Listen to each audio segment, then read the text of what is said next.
Okay, good morning everyone. तो हम लोग थर्मल फिजिक्स पढ़ रहे थे जिसके अंदर थर्मोडायनेमिक्स का पार्ट चल रहा था। अभी तक हम लोग सारे प्रोसेस देख चुके थे, न्यूमेरिकल कैसे सोल्व करते हैं वो देख चुके थे, और कौन सा प्रोसेस है, कौन कैसे सोल्व करेंगे, क्या अप्रोच करेंगे, किस प्रोसेस को कैसे पहचानेंगे, ये सब कर चुके थे। ठीक है, तो आज हम लोग देखने वाले हैं molar heat capacity of any process. ठीक है, इसके पहले हम लोग ये भी देख चुके थे कि सॉलिड और लिक्विड के लिए कैसे सोल्व करते हैं और गैसेस के लिए कैसे सोल्व करेंगे, वो आज देखने वाले हैं। ठीक है, जैसे molar heat capacity of any process, मान लीजिए कि कोई एक सिस्टम था जिसके अंदर n मोल्स थे। ठीक है, और इसका टेम्परेचर कुछ T था। हमने इसमें जैसे ही हीट दिया तो इसका टेम्परेचर T से T प्लस डेल्टा T हो गया, मतलब कुछ टेम्परेचर बढ़ गया। ठीक है, हम लोग गैस के लिए पढ़ रहे हैं। किसके लिए? गैस के लिए। आपको पता है कि डेल्टा Q इजिकल टू क्या होता है? NC delta T। तो C इजिकल टू क्या हो जाएगा? Delta Q divided by N into delta T, where C is molar heat capacity. तो ये जो C आएगा इसी को हम लोग कहेंगे मोलर हीट कैपेसिटी। जैसे इसके पहले भी हम लोग पढ़े थे स्पेसिफिक हीट कैपेसिटी पढ़े थे ना बाबू, वही यहाँ पे है। वहाँ पे मास के टर्म में बात करते थे, यहाँ पे नंबर्स ऑफ मोल्स के टर्म में बात करेंगे, इसलिए इसको मोलर हीट कैपेसिटी कहते हैं। देख लो यहाँ N आया है, वहाँ M आता था।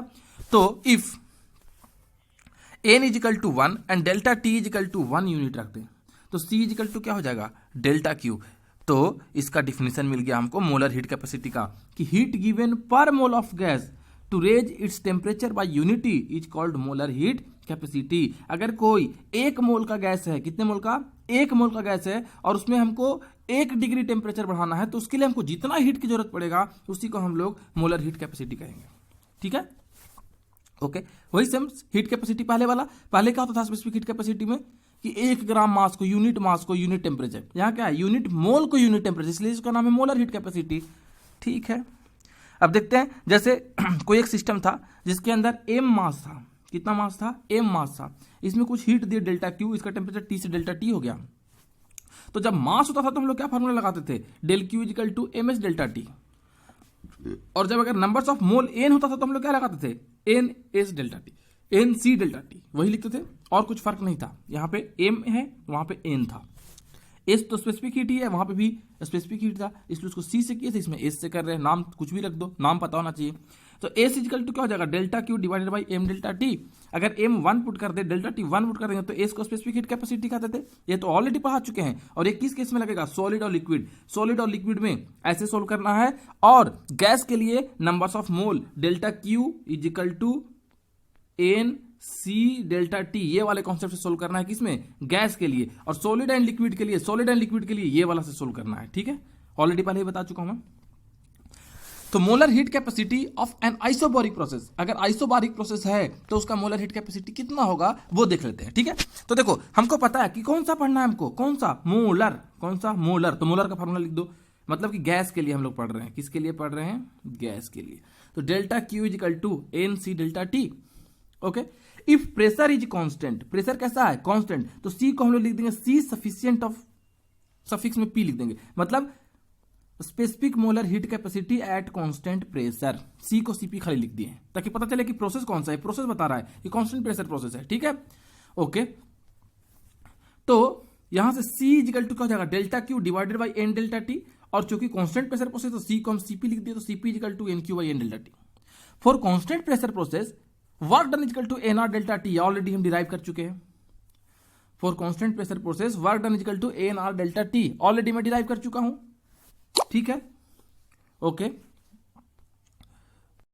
ठीक है, यहां तक ऑलरेडी डिराइव कर चुके थे क्या कि अगर कांस्टेंट प्रेशर प्रोसेस है तो work done NR delta T होता है। ओके, आपको यह भी पता है कि delta Q equal to first law of thermodynamics, यही बोला था ना कि delta Q equal to W plus delta U। Delta Q अभी आप निकाले हैं। डेल्टा Q क्या होता है? डेल्टा Q यहां देखिए, डेल्टा Q क्या होता है? NC delta T। लेकिन आप प्रोसेस कौन सा कर रहे हैं? कांस्टेंट प्रेशर, तो यहां पे P भी लगाना पड़ेगा, NCP डेल्टा T। चलो तो लिख दो, यहां पे हमने लिख दिया कितना? NCP delta T। Work done for constant pressure process अभी हम लोग देखे थे कि होता है NR डेल्टा T, और डेल्टा U होता है NCV डेल्टा T। ये तो फिक्स होता है, डेल्टा U कभी चेंज नहीं होता, चाहे प्रोसेस कोई भी हो। ठीक है, NCV डेल्टा T। तो देखो हम क्या कर रहे हैं कि यहाँ भी है एन डेल्टा टी, यहाँ पे भी है एन डेल्टा टी, यहाँ पे भी है एन डेल्टा टी, उसको बाहर ले लिए, यहाँ पे क्या बचा सिर्फ सी पी, यहाँ से एन डेल्टा टी बाहर लिए तो क्या बचा आर प्लस सी भी। सो एन डेल्टा टी से एन डेल्टा टी कैंसिल हो गया, तो C P equal to C V plus R और C P minus C V equal to R. एक रिलेशन मिल गया जो कि बहुत बहुत इंपॉर्टेंट रिलेशन है, या पता होना चाहिए। ठीक है, एक और फार्मूला है सीपी निकालने का कि अगर मान लिया जाए, आपको ये भी पता है कि delta Q equal to W plus delta U, delta Q N C P delta T अभी लिखे थे आप, work done N R delta T अभी लिखे थे, और डेल्टा यू जब मैं काइनेटिक थ्योरी ऑफ गैसेस पढ़ा रहा था तो एक और भी फार्मूला बताया था कि या तो आप N C B delta T लिखो या तो F by two N R delta T लिखो, लिख दिया। फिर से N delta T N delta T N delta T है, सब में कैंसिल हो गया, क्या हो गया, तो यहाँ क्या बचा सी पी, यहाँ पे क्या बचेगा R plus F by two R, तो सीपी इक्वल टू यहाँ से आर कॉमन ले लिए तो 1 प्लस एफ वाई टू, तो ये भी बहुत इंपॉर्टेंट रिलेशन है, कभी कभी यहां से हमको निकालना रहता है। ठीक है, जहां आर क्या है, universal gas constant, remember R is universal gas constant, R is universal gas constant. ठीक है, molar heat capacity at constant volume, constant pressure का हम लोग देख लिए, अब किसका देखना है, कांस्टेंट वॉल्यूम। तो जब कांस्टेंट वॉल्यूम होगा तो सी भी बन जाएगा, सी क्या बन जाएगा, सी भी बन जाएगा। जब कांस्टेंट प्रेशर था तो ये सीपी बन गया था, कांस्टेंट वॉल्यूम है तो ये क्या बन जाएगा, सी भी बन जाएगा। ये बताएगा कि molar specific heat capacity eight कौन सा प्रोसेस, तो कांस्टेंट वॉल्यूम, कौन सा प्रोसेस, एट कांस्टेंट प्रेशर। ठीक है, तो delta Q equal to NCBDT, तो सीवी इक्वल टू क्या हो जाएगा, delta Q divided by N delta T. You know for constant volume process work done is zero, क्योंकि पीडी भी वॉल्यूम कांस्टेंट मतलब फाइनल वॉल्यूम और इनिशियल वॉल्यूम दोनों same, तो V2 माइनस V1 करेंगे तो जीरो, तो work done zero. Delta U no F by two N R delta T, और डेल्टा क्यू तो हमेशा हो, डेल्टा यू हो गया F by two N R delta T. Okay, आपको पता है according to the first law, according to the first law क्या होता है, फर्स्ट लॉ से क्या होता है, delta Q equal to W plus delta U. ठीक है, डेल्टा यू या तो देखिए दोनों चीज लिख सकते हैं आप, डेल्टा यू या तो F by two N R delta T लिखिए, या तो delta U N C V delta T लिखिए, दोनों लिख सकते हैं, ये दोनों एक ही चीज है, हमेशा सेम होगा। ठीक है, अब देखिए फॉर कांस्टेंट वॉल्यूम प्रोसेस हमको पता है कि कांस्टेंट वॉल्यूम प्रोसेस में delta Q N C V delta T के बराबर होता है। रिमेंबर ऑलवेज जब प्रोसेस कौन सा हो, कांस्टेंट वॉल्यूम, तो डेल्टा क्यू किसके बराबर होगा, N C V delta T के बराबर होगा, और डेल्टा यू किसके बराबर होगा, ये हम क्यों लिखे कि N C V delta T के बराबर होगा। रिमेंबर कुछ याद आ रहा है, पहले वाला नहीं आ रहा है तो देखिए समझा देता हूं आपको, फिर से समझा रहा हूं, बार बार नहीं बताऊंगा मैं, बच्चों वाला काम है। हमको पता है बाबू कि डेल्टा क्यू इजिकल टू क्या होता है, डेल्टा यू प्लस डब्ल्यू होता है, और वो प्रोसेस कौन सा है, कांस्टेंट वॉल्यूम, तो कांस्टेंट वॉल्यूम में डब्ल्यू क्या हो गया, जीरो, तो डेल्टा क्यू किसके बराबर होगा, डेल्टा यू के, और डेल्टा यू कितना है, एनसीबी डेल्टा टी, इसलिए delta Q NCB delta T होगा। रटना भी नहीं है, कॉन्सेप्ट पता है तो आपको पता चल जाएगा कि delta Q constant volume process में कितना होता है, एनसीबी डेल्टा टी। रिमेंबर, अब रट लो इसको। ठीक है, ओके, फिर से देखते हैं, delta Q equal to W plus delta U, and अभी भी बताया कि डेल्टा क्यू किसके बराबर हो जाएगा, एनसीबी डेल्टा टी के, वर्क डन किसके बराबर हो जाएगा, जीरो के, और डेल्टा यू किसके बराबर हो जाएगा, F by two N R delta T के।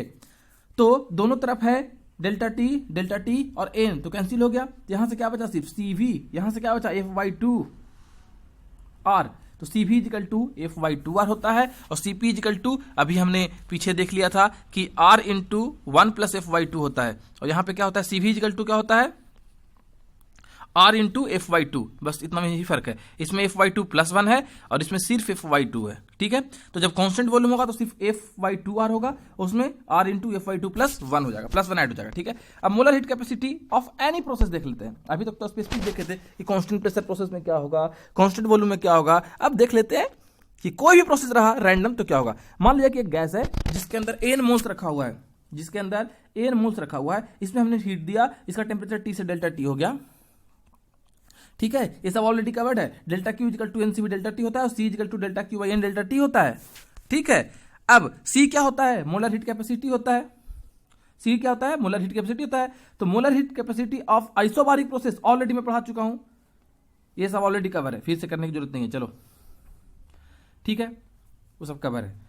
अब देखते हैं molar heat capacity of polytropic process, ये देख लेते हैं molar heat capacity of polytropic process. हमको पता है पॉलीट्रोपिक प्रोसेस को कैसे रिप्रेजेंट करते थे, मिक्सचर ऑफ गैसेस होता था, हमको नहीं पता कि क्या है, उसको पीवी के power M equal to constant के फॉर्म में लिखते थे, याद है कुछ, जब डेरिवेशन किए थे तो W equal to N R delta T one by divided by one minus M आया था क्या, ये दो चीज हमको पहले से पता है, पढ़ चुके हैं। डेल्टा यू हमेशा एनसीबी डेल्टा टी होता है, ये भी पढ़ चुके हैं। Okay, delta Q equal to क्या फार्मूला हो जाएगा, डेल्टा क्यू इजिकल टू कोई भी प्रोसेस हो तो ये एन सी डेल्टा टी। अब प्रोसेस अगर कौन सा है, कांस्टेंट वॉल्यूम है तो यहां सी भी होगा, कांस्टेंट प्रेशर है तो पी होगा, जो भी होगा देखते हैं। ठीक है, तो चलो देखते हैं। हमने लगा दिया फर्स्ट लॉ ऑफ थर्मोडायनेमिक्स। क्या लगा दिया, first law of thermodynamics. First law of thermodynamics क्या कहता है, फर्स्ट लॉ ऑफ थर्मोडायनेमिक्स कहता है delta Q equal to delta U plus W. अब हम लोग प्रोसेस कौन सा पढ़ रहे हैं बाबू, प्रोसेस कौन सा पढ़ रहे हैं, पॉलीट्रोपिक प्रोसेस। प्रोसेस कौन सा, पॉलीट्रोपिक प्रोसेस। तो फॉर्मूला लिख दिया, पॉलीट्रोपिक प्रोसेस का वर्क डन क्या होता है, N R delta T by 1 minus M लिख दिया। और क्या चाहिए, डेल्टा यू। डेल्टा यू तो हमेशा होता है N C V delta T, और delta Q N C delta T. अब अगर प्रोसेस पॉलीट्रोपिक है तो यहां पे सी पॉलीट्रोपिक लिखाएगा, और एम की वैल्यू पॉलीट्रोपिक में जो वैल्यू आएगा एम का वो हो जाएगा। ये हम जनरल लिख रहे हैं फॉर एनी प्रोसेस, एक तरह से कह सकते हो। ठीक है, अगर कुछ और होगा तो एम की वैल्यू यहां पे पुट कर देंगे, जो भी एम का वैल्यू होगा, और यहां पे सी वो प्रोसेस हो जाएगा। तो यहां से देखो delta T N, N delta T, N delta T आ गया, तो एन डेल्टा टी सब जगह कैंसिल हो गया। तो किसी भी सिस्टम का कोई भी प्रोसेस दिया हो, हमको नहीं पता रैंडम, कांस्टेंट प्रेशर हो, कांस्टेंट वॉल्यूम हो, कि क्या हो, कुछ भी हो, यहां से सी प्रोसेस, वो जो कुछ भी प्रोसेस हो सकता है, हम रैंडम एक जनरलाइज फॉर्मूला बनाया कि C process is equal to C भी plus R by 1 minus M. अब एम जितना होगा वो पुट करेंगे और सी उसका प्रोसेस का निकल जाएगा। आगे हम लोग देखेंगे एम कैसे निकालते हैं, क्या होता है, अभी बताने वाले, पढ़ाया नहीं हो आपको, अभी तो बस जनरलाइज मैं एक फार्मूला दे रहा हूं। ठीक है, तो ये किसी प्रोसेस का अगर क्या निकालना हो, मोलर हीट कैपेसिटी निकालना हो, तो हम लोग ऐसे निकालते हैं। ठीक है जी, जैसे अभी देख लेते हैं molar heat capacity of isothermal process. Isothermal process अभी हम बताए थे कि delta Q equal to N C delta T होता है, तो सी इजिकल टू क्या हो जाएगा, delta Q by N delta T. अब आइसोथर्मल प्रोसेस है तो डेल्टा टी क्या हो जाएगा, जीरो। जब डेल्टा टी जीरो हो गया, चूंकि आइसोथर्मल प्रोसेस मतलब टेम्परेचर कांस्टेंट, तो डेल्टा टी जीरो हो गया तो सी क्या हो जाएगा, इन्फिनिटी। ठीक है, molar heat capacity of adiabatic process, delta Q, heat transfer होता है क्या, कुछ भी हीट होगा ना, आगे आएगा ना जाएगा। एडियाबैटिक प्रोसेस है तो डेल्टा क्यू क्या हो गया, जीरो। फॉर्मूला क्या होता है, एनसी डेल्टा टी, तो जब डेल्टा क्यू ही जीरो हो गया तो सी अपने आप जीरो हो जाएगा, तो एडियाबैटिक के लिए सी जीरो होगा। अब इस तरह से हमने सारा प्रोसेस देख लिया। अब हम लोग इसमें एक न्यूमेरिकल देखने वाले हैं। क्या देखने वाले हैं, न्यूमेरिकल देखने वाले हैं। ठीक है,